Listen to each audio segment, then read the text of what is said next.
تجار ما را، تجار افغانستان، مردم افغانستان گپ عالم دین نمیشنون، گپ دعوتگر دین نمیشنون، گپ اینمی تاویزگر و جادوگر و فالبی نمیشنون که اینمی روز سرش آورده.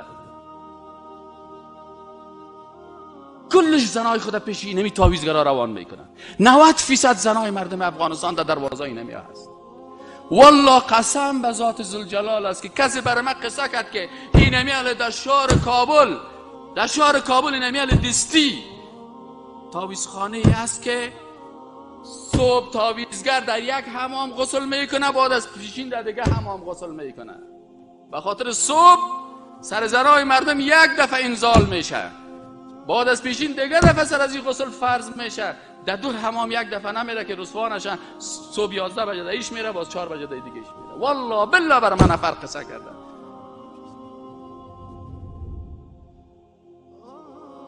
والله بالله نفر که قصه کرده نمیاله ده نمیشه که من این مجلس شیشتگی. خب من نمیخوام که برای کسی چیزی بگم باشه، خیر است بلکه الله بفرماید. اگه برشان میگیم که به قبر سجده نکن، میگه وهابیستی.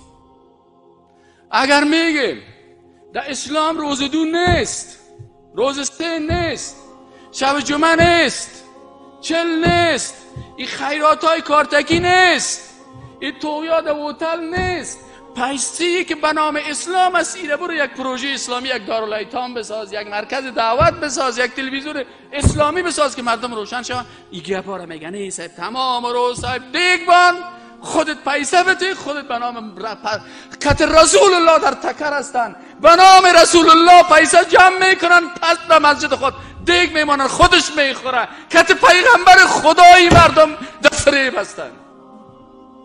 برای این مردم چی بگویم؟ از به خاطر که یخن خدا پاره بکنه. اللهم اشکو الیک یا رب العالمین. عزیز مردم افغانستان منو تو شکایت میکنه که ما چی بکنیم؟ دختر ما رو میکشن، اولاد ما رو شهید میکنن، زن ما حجاب ما رو بیجاب میسازن، لنگی ما رو در برداری میپردون، سر ریش ما خنده میکنن، سر درس ما سر قرآن حدیث ما تهمت میکنن.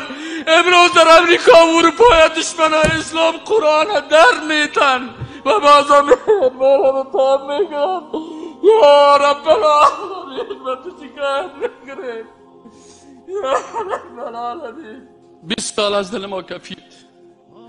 اگر میگیم شوجبگی نیست میگه وهابیست. اگر حدیث رسول الله میخوانیم که رسول الله براتان گفته او مردم به مرددار تو نان ببر، نان مرددار را نخو، میگه وهابیست استاد دایی.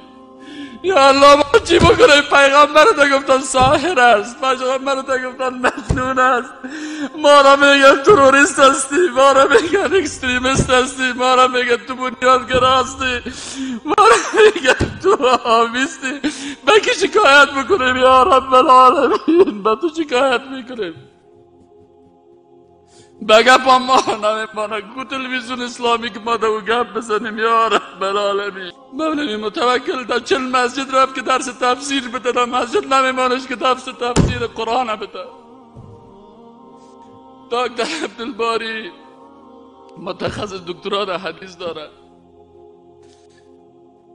دکتر صاحب دیگه که در تفسیر عبدالقدوس راجی در تفسیر تخصص داره، حلقه حدیث جور کردن در پالی و هتل انصاف، از اونجا کشیدنشان یک مسجد خرداره کرد.